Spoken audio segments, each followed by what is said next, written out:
Well, good morning everyone. I hope my screen is visible to all of you. Hello? Is it visible? Students? Students, क्या आप लोगों को मेरी screen नजर आ रही है?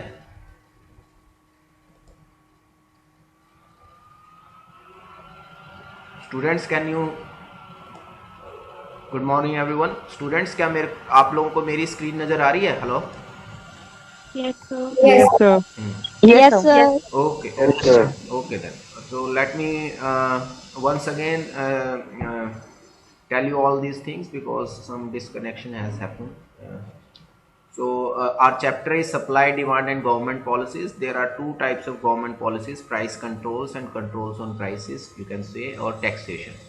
In this chapter, we are supposed to see how the government policies effect can be analyzed through the demand supply mechanism. Demand supply के mechanism से, इलास्टिसिटी के मैकेनिज्म से किस तरह से हम गवर्नमेंट पॉलिसी के इम्पैक्ट को स्टडी कर सकते हैं। तो सबसे पहले जो गवर्नमेंट पॉलिसी हम स्टडी कर रहे हैं वो है प्राइस कंट्रोल्स। तो प्राइस कंट्रोल का मतलब होता है प्राइस को कंट्रोल, फ्लक्चुएशन होने से बचाना, और गवर्नमेंट यानी कि रोकना या कंट्रोल करना, that there should not be much fluctuation in the prices. तो उसके लिए क्या है, गवर्नमेंट दो तरह से प्राइस कंट्रोल कर सकती है, या तो प्राइस सीलिंग करेगी या प्राइस फ्लोरिंग करेगी। प्राइस सीलिंग का मतलब हो गया एक तरीके से maximum price beyond which the government और legally it is not allowed to sell the commodity. कि क्या कहते हैं कि प्राइस सीलिंग है, उसका मतलब है कि वो मैक्सिमम प्राइस जिसके बियॉन्ड आप कमोडिटी को सेल नहीं कर सकते, यानी कि उससे ऊपर कीमत पे आप सेल नहीं कर सकते, उससे नीचे तो कर सकते हैं। और जो प्राइस सीलिंग है वो किसके लिए होती है, to protect the interest of buyers और कंज्यूमर्स, ठीक है। इसी तरह प्राइस फ्लोरिंग है। प्राइस फ्लोरिंग का मतलब क्या है कि मिनिमम प्राइस, फ्लोर का मतलब the ground level, the minimum price below which, कि जिससे नीचे आप किसी कमोडिटी को सेल नहीं कर सकते, यानी कि legally it is not allowed to sell the commodity below the minimum price set by the government. Now it is in the interest of to protect the sellers, firms or producers. Now this is how it moves. Now we will see graphically, first we will see graphically the price ceilings impact and then we will see the price flooring impact. तो पहले हम price ceiling के impact को देखते हैं graphically, ठीक है। तो first of all we will see the price ceiling. Price ceiling, now there may be two situations. The first situation we are supposed to see is when price ceiling is greater than equilibrium price, कि जब price ceiling equilibrium price से ऊपर हो तो उस time कैसे impact है। Let us see it graphically.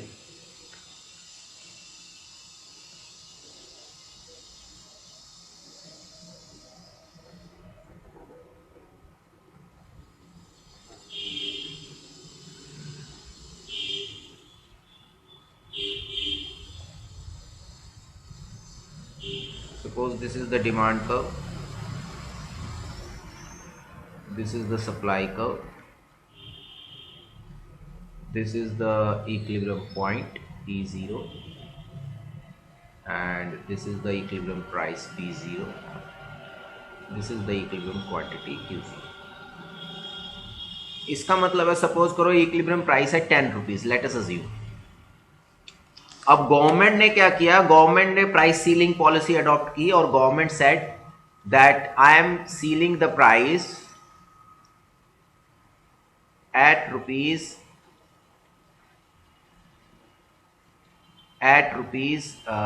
suppose this is PC, I am writing price ceiling, PC stands for price ceiling,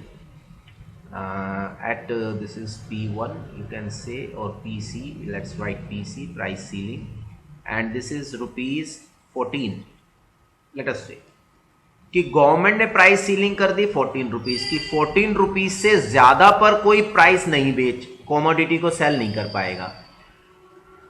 14 rupees से कम प्राइस पर तो सेल कर सकता है। देखो जब गवर्नमेंट कंट्रोल करती है तो एक एंड को कंट्रोल करती है कि आप इससे महंगा नहीं बेच सकते हो, इससे ज्यादा दाम पर नहीं बेच सकते हो।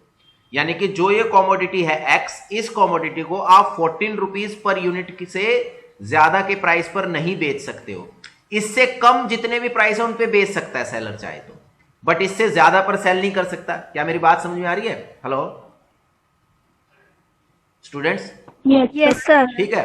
अब मुझे एक बात बताइए कि अगर प्राइस सीलिंग इक्विलिब्रियम प्राइस से ज्यादा है तो क्या प्राइस सीलिंग का इक्विलिब्रियम मार्केट मैकेनिज्म पर कोई इफेक्ट पड़ेगा?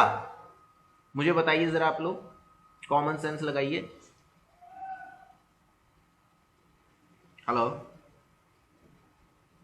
स्टूडेंट्स, मेरा सवाल समझ में आया है? Sir. हाँ बोलिए, क्या नाम है? हेलो, सर क्वेश्चन एक बार रिपीट करना। क्वेश्चन है कि भाई जैसे ये केस है, इस केस में जो प्राइस सीलिंग है वो इक्विलिब्रियम प्राइस से ऊपर है, तो क्या प्राइस सीलिंग, जब प्राइस सीलिंग इक्विलिब्रियम प्राइस से ऊपर हो तो क्या वो मार्केट मैकेनिज्म को अफेक्ट कर रहा है? No sir. क्या नाम है बेटे आपका? No sir. ठीक है, समझ में आ रहा है आप लोगों को? देखो Yes, क्यों? sir. क्योंकि मार्केट मैकेनिज्म में प्राइस तय हुआ 10 रुपए और वो है 14 रुपए, यानी कि 14 रुपए से 14 रुपीज से ज्यादा पर हम सेल नहीं कर सकते, पर 14 रुपीज से कम पर हम सेल कर सकते हैं। Is that okay? Hello, am I clear? Hello, yes sir. ठीक है। तो in this Yes, case sir. Price Yes, sir. Is in this case price ceiling is not effective. यहां पर क्या है? Price ceiling is not effective. अगर equilibrium price ceiling equilibrium price से ज्यादा है तो वो इफेक्टिव नहीं होगी। Let us see the other way around, what happens now. This case is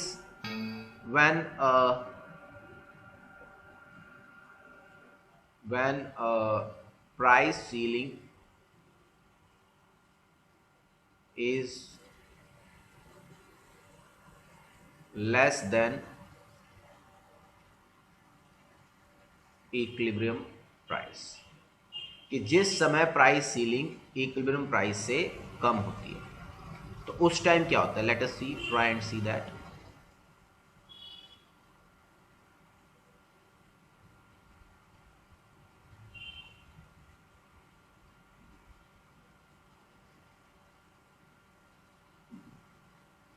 This is the price, this is the quantity, and this is demand curve. Let us see, and this is supply curve. This is equilibrium point P0. This is equilibrium price P0. This is equilibrium point. This is equilibrium point P0. Let us see the equilibrium price is rupees 10. Now, if the government fixes price ceiling below the equilibrium price, then this would be the situation. PC.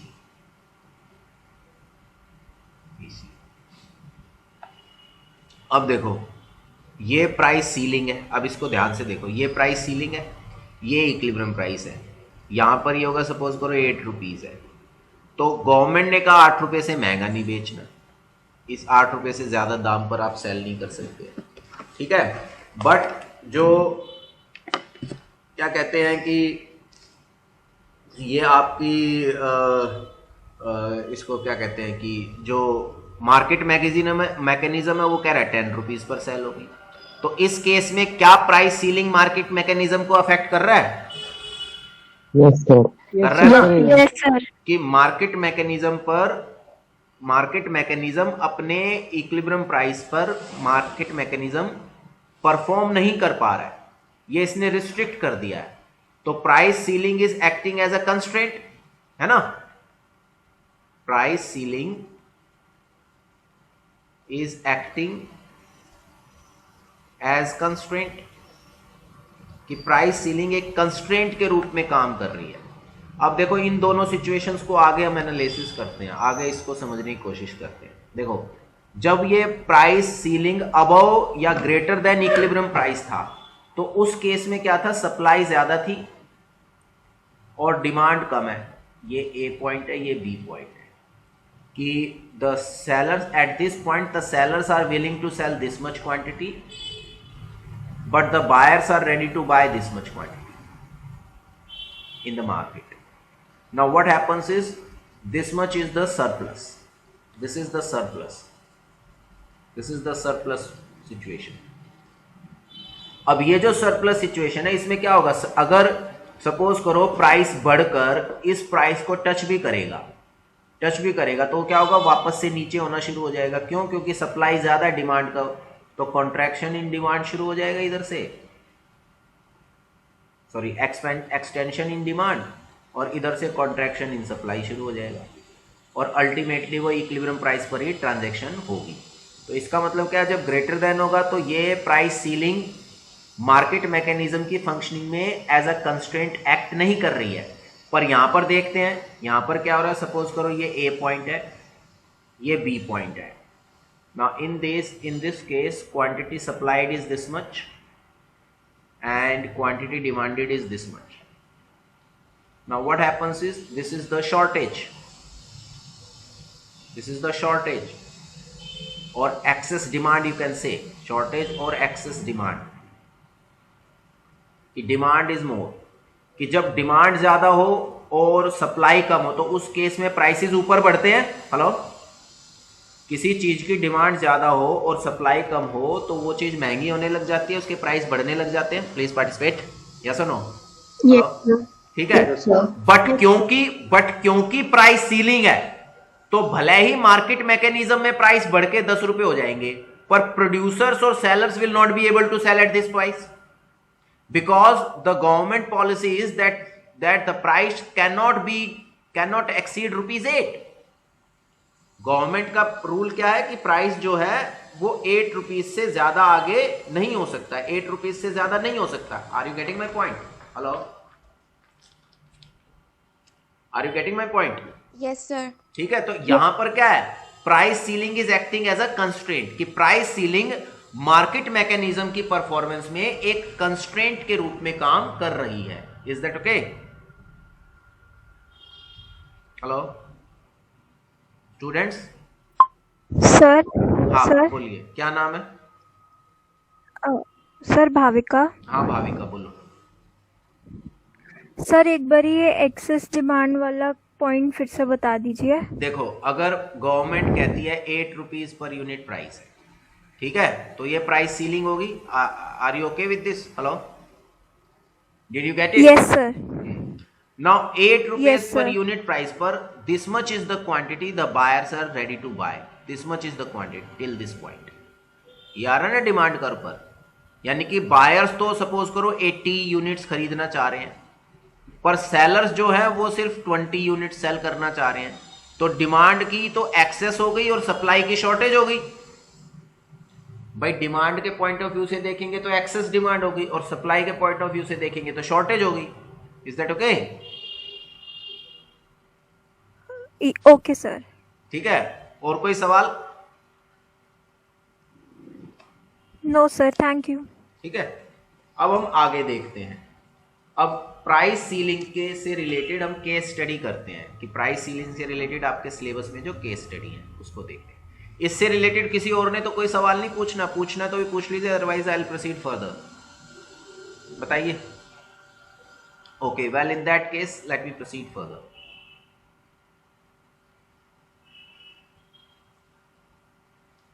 अब case study है आपकी lines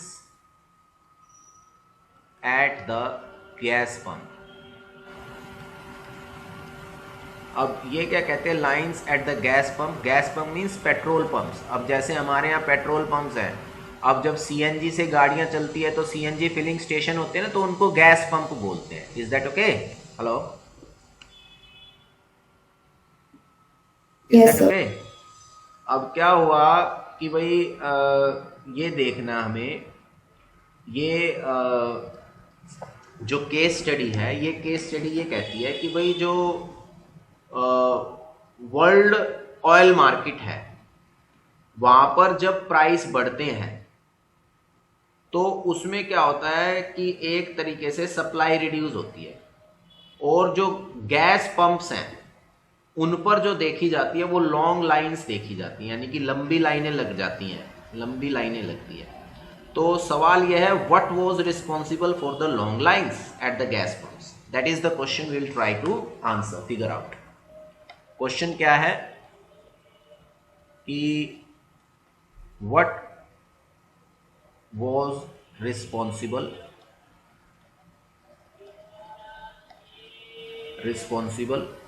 for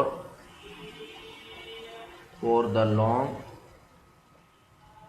lines at gas pump?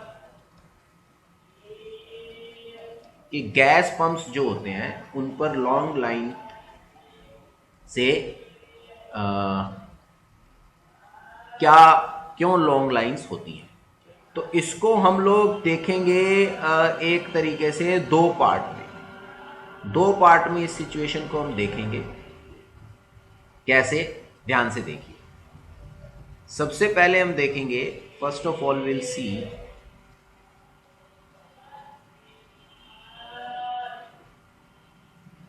Initial situation. Initially this is the situation, here is the price, here is the quantity for the gasoline, of course, this is the demand,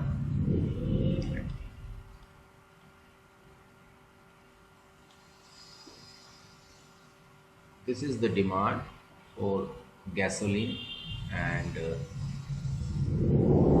this is the supply for gasoline.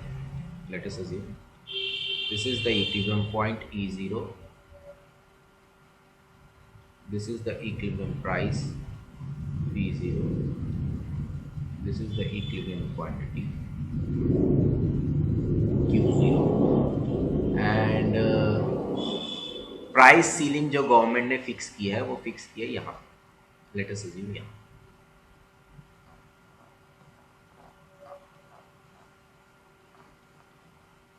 ये यहाँ पर PC ये fix किया।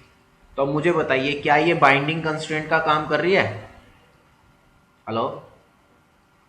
No sir. है ना? No, तो sir. ये क्या कर रहे हैं? The price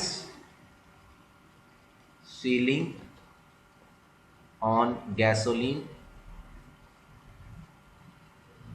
is not binding, कि प्राइस सीलिंग गैसोलीन में कोई बाइंडिंग नहीं है, यानी कि कोई रुकावट का काम नहीं कर रही है। अब क्या है, मान लीजिए अब क्या होगा कि मान लीजिए प्राइस रेगुलेशन हुआ, यानी कि इस सिचुएशन में प्राइस रेगुलेशन का गैसोलीन के मार्केट पर कोई इफेक्ट नहीं पड़ेगा, जितना लोगों को खरीदना उतना अवेलेबल हो जाएगा, वो भी मार्केट प्राइस पर, है ना? अब सवाल ये है, सिचुएशन कब बदलेगी?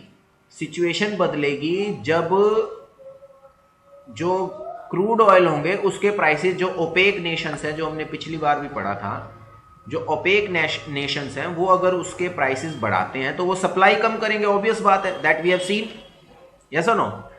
तो now we will see if there is a shortage in supply, if there is a decrease in supply, then how this price ceiling is going to affect the market. Let us see.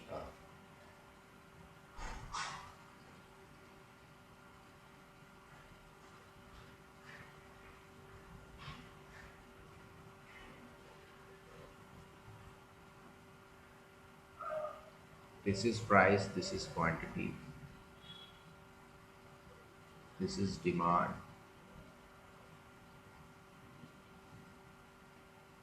this is supply, S0, S0, this is equilibrium price E0, this is equilibrium price P0, this is equilibrium quantity Q0. Now suppose this price ceiling is here now, the price ceiling is somewhere here, the government fixes the price here this is the price ceiling इसी। अब क्या हुआ, suppose करो supply जो थी OPEC Nations ने जो supply कर था उसे शिफ्ट किया, यानी कि सप्लाई को कम किया क्रूड ऑयल की। द सप्लाई कर्व कम हुई तो उसमें क्या हुआ, सप्लाई कर्व, अब देखो सप्लाई कर्व कम कैसे होगा, हो सकता है ये पहले यहाँ तक कम हुआ हो। अब मेरी बात ध्यान से समझना आप सभी लोग भाई, it may be possible that the supply curve has shifted this much only। अगर सप्लाई कर्व में सिर्फ इतना शिफ्ट हुआ है, ये सपोज करो S1, तो क्या binding constraint as an binding constraint act कर रहा है? ये प्राइस सीलिंग नहीं कर रहा, क्योंकि as long as the price ceiling is over and above the equilibrium price, even if the supply curve shifts to the left or even if there is a decrease in supply, price ceiling is not going to act as a binding constraint। did you get it? कि जब तक जो price ceiling है वो equilibrium price से ज्यादा है, या आप कह लीजिए इक्विलिब्रियम प्राइस जो है वो प्राइस सीलिंग से कम है, तब तक वो बाइंडिंग कंस्ट्रेंट के रूप में काम नहीं करेगा। ठीक है, हेलो। पर सपोज करो अगर सप्लाई इतनी कम हो जाती कि इतना ज्यादा शिफ्ट आ जाता, ये हो गया S2, let me mark it as S2 here। Now in this case what happens is supply has reduced so much that the equilibrium price or market equilibrium price shoot up over and above the price ceiling, or you can say the regulated price। In this case this price ceiling will act as a binding constraint। इस case में जो ये price ceiling होगा ये binding constraint का काम करेगा। It will not allow the price to go beyond this price ceiling. Yes or no? Hello student, समझ में आ रहा है? Yes, sir. अब ये इसके Yes, sir. बियॉन्ड नहीं जाने देगा, इसलिए होगा क्या कि इसी पर आकर रुक जाएगा प्राइस, इस पॉइंट पर और इस पॉइंट पर। तो इस पॉइंट पर आकर रुकेगा तो ये सपोज करो ए पॉइंट है, ये सपोज करो बी पॉइंट है, ये सपोज करो ए पॉइंट है। ए पॉइंट है, ये बी पॉइंट है। अब यहां से अगर हम करेंगे नीचे तो देखो सप्लाई इतनी है और डिमांड ज्यादा है, यानी कि शॉर्टेज हो गई या एक्सेस डिमांड हो गई। तो ये रीजन है कि गैस पंप्स पर लाइन ज्यादा क्यों होती है, क्योंकि price ceiling is acting as a binding constraint. In this case price ceiling is acting as binding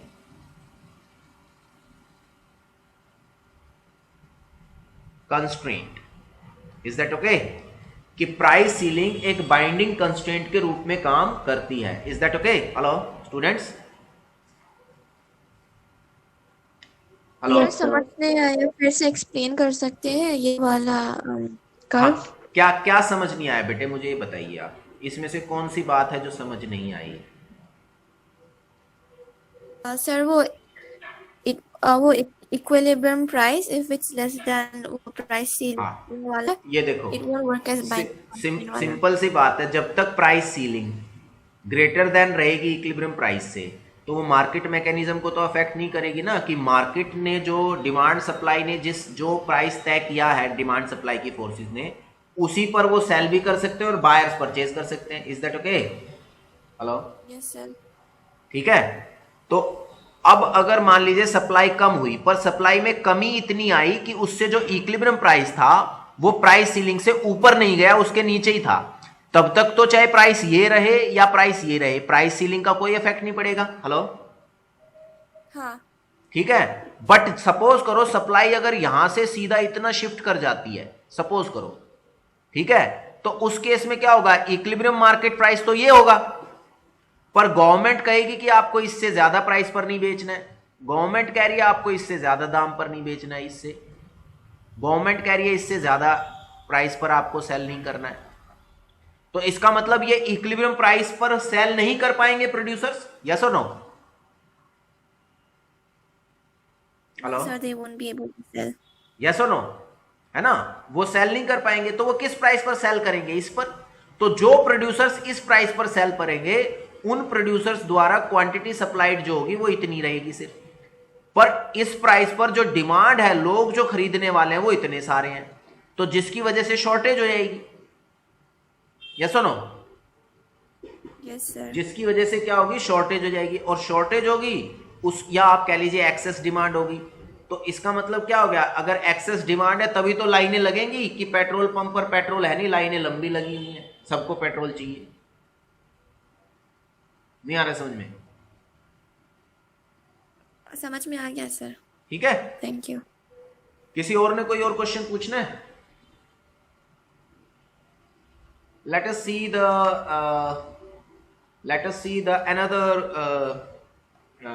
what do you call it, another case study for this, for the price ceiling itself, and that case study is something rent control in the short run and in the long run.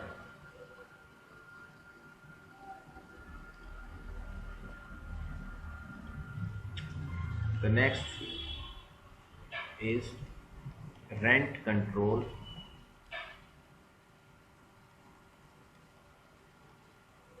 in the short run and in the long run.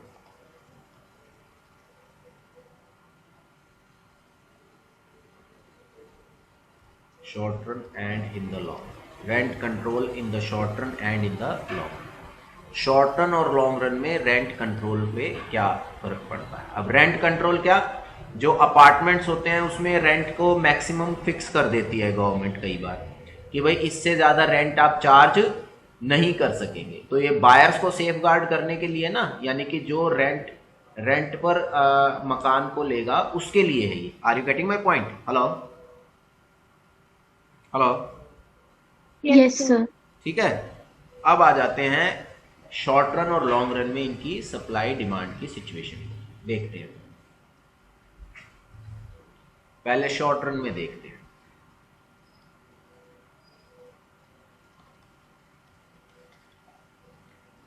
अब short run में क्या है बेटे?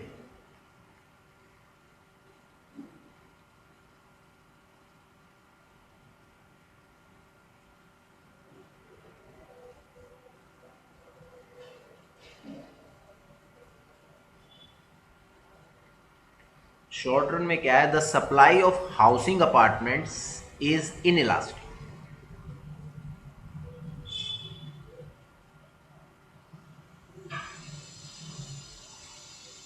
That means supply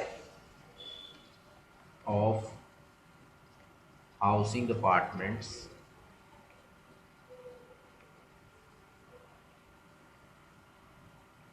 is inelastic in short run. Inelastic क्यों होती है supply? क्योंकि housing जो है, हाउस को बिल्ड करने में, कंस्ट्रक्ट करने में टाइम लगता है, ठीक है? ऐसा नहीं है कि मान लीजिए कल आपको पता चल रहा है कि भाई यहाँ भी हम पीजी दे सकते हैं, पीजी पर वो कर सकते हैं, तो आप नई जमीन खरीद के मकान बनाना शुरू कर देंगे कि उसको मैं पीजी चलाऊंगा या उसको मैं रेंट पे दे दूंगा। ऐसा एकदम से नहीं होगा, वो over the period of time होता है। क्या मेरी बात समझ में आ रही है? Hello hello student, Yes. ठीक है ना? तो इसका मतलब क्या है कि जो सप्लाई है हाउसिंग अपार्टमेंट्स की, जो सप्लाई है वो इनइलास्टिक रहती है शॉर्ट रन में, ठीक है? शॉर्ट रन में इनइलास्टिक है। अब सपोज करो दिस इज द डिमांड भी रिलेटिवली इनइलास्टिक होती है, डिमांड भी इतनी जल्दी से चेंज नहीं होती, और रेंट कंट्रोल अगर किया है गवर्नमेंट ने,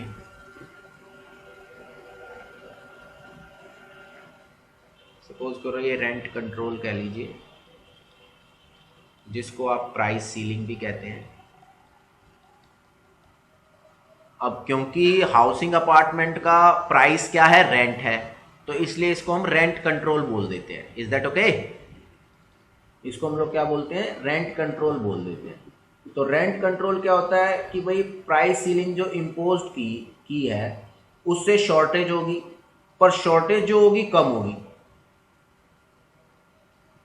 ठीक है ना, कि ये देखो ये इक्विलिब्रियम प्राइस है, सॉरी पॉइंट है, और ये इक्विलिब्रियम प्राइस है, बट प्राइस सीलिंग यहां पर है, तो शॉर्टेज सिर्फ इतनी हुई। ये ए पॉइंट है, ये बी पॉइंट है, यानी कि this is the quantity supplied at point A and this is the quantity demanded at point B. Is that okay? तो that means this is the shortage.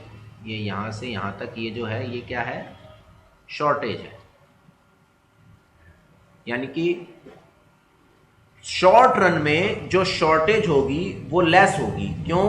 क्योंकि डिमांड क्या है, परफेक्टली इनइलास्टिक है। ठीक है, परफेक्टली क्या है, इनइलास्टिक है। यानी इनइलास्टिक क्यों है? क्योंकि peoples are not much responsive to this, मतलब कि ज़्यादा मकान बनने शुरू नहीं हो जाएंगे शॉर्ट रन में। हाँ, लॉन्ग रन में over the period of time, क्योंकि इसको कंस्ट्रक्ट करने में, हाउसिंग अपार्टमेंट्स को कंस्ट्रक्ट करने में क्या है, टाइम लगता है। ठीक है, हाउसिंग अपार्टमेंट्स को कंस्ट्रक्ट करने में टाइम लगता है। ठीक है, इसलिए शॉर्ट रन में क्या होगा, शॉर्टेज कम होगी। Let us see what happens in the long run.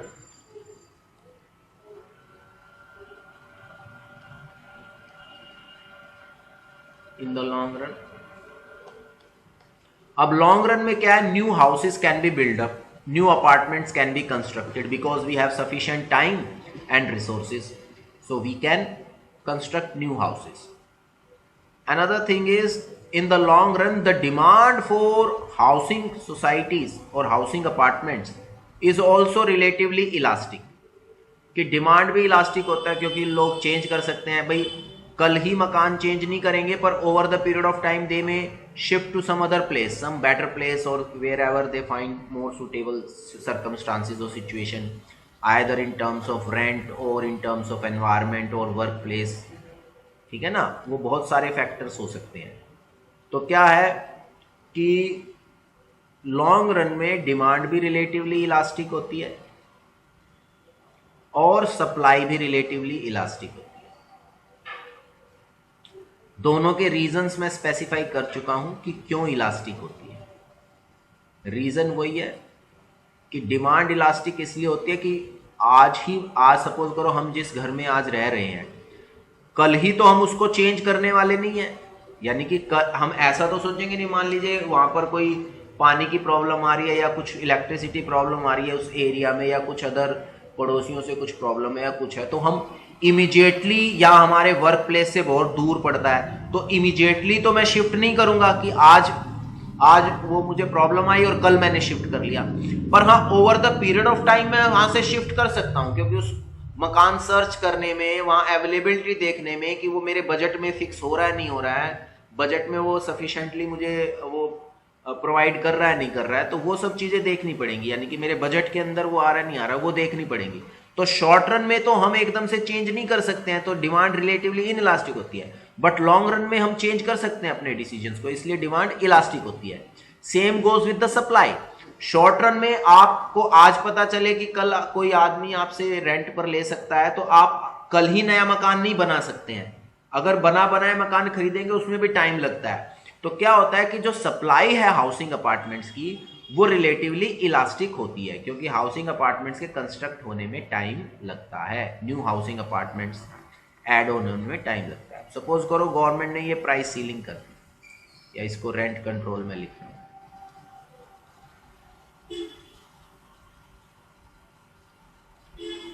Rent control. इस केस में देखिए ये ए पॉइंट है, तो क्वांटिटी सप्लाइड सिर्फ इतनी है, sorry this is A and this is B point, quantity demanded सिर्फ इतनी है। तो ये यहां से यहां क्या होगी, ये शॉर्टेज होगी। अब देखो लॉन्ग रन में शॉर्टेज ज्यादा है, लॉन्ग रन में क्या है, शॉर्टेज ज्यादा है, क्योंकि डिमांड और सप्लाई इलास्टिक है। क्या मेरी बात समझ में आ रही है? Hello hello students, Yes, sir. ठीक है, Yes, sir. समझ में आ गई बात? तो अब इसमें क्या होगा, लॉन्ग रन में शॉर्टेज ज्यादा हो जाएगी। क्यों? क्योंकि जब प्राइस कंट्रोल होगा तो जो रेंट पर देने वाले लोग हैं वो भी अपने मकान को रेंट पर नहीं देंगे। क्यों? क्योंकि उन्हें मालूम है कि भैया देखो ऐसा है कि जो मकान की मेंटेनेंस कॉस्ट वगैरह को मिलाकर है, हमारा रेंट तो बनना चाहिए मान लो 10,000 पर मंथ, पर गवर्नमेंट ने क्या रूल लगा दिया कि आप 8,000 पर मंथ से ज़्यादा रेंट पर नहीं दे सकते हैं। तो ये 2,000 रुपये पर मंथ का जो लॉस है वो बियर नहीं करेगा ना, तो वो क्या करेगा, वो उस मकान को अवेलेबल नहीं कराएगा, या कराएगा तो उसे डर्टी हालत में देगा, सफ़ेदी नहीं होगी उसमें, टूटा फूटा होगा, यानी कि उसकी रिपेयर मेंटेनेंस उतनी ज़्यादा बेटर नहीं होगी। क्यों? क्योंकि उसे रिपेयर मेंटेनेंस के लिए चार्जेस चाहिए और रेंट कंट्रोल नियम के अनुसार उसको इतने चार्जेस मिल नहीं रहे जिसमें वो रिपेयर मेंटेनेंस भी प्रोवाइड करा सके। Are you getting my point? Hello. तो इस केस में क्या होगा, lower quality of houses available होंगे, ठीक है। तो यहां पर क्या है, शॉर्टेज ज्यादा है, तो लॉन्ग रन में शॉर्टेज ज्यादा होगी, शॉर्ट रन में शॉर्टेज कम होगी। Is that okay? Hello, is that okay? बस सो किसी ने कोई सवाल पूछना है? Yes, sir. पूछिए, क्या सवाल है बेटे, पूछिए क्या क्वेश्चन है, क्वेश्चन पूछना है किसी ने? चलिए, एनीवेज तो आज हम इतना ही करेंगे, ठीक है, आज के लिए इतना ही। Thank you very much.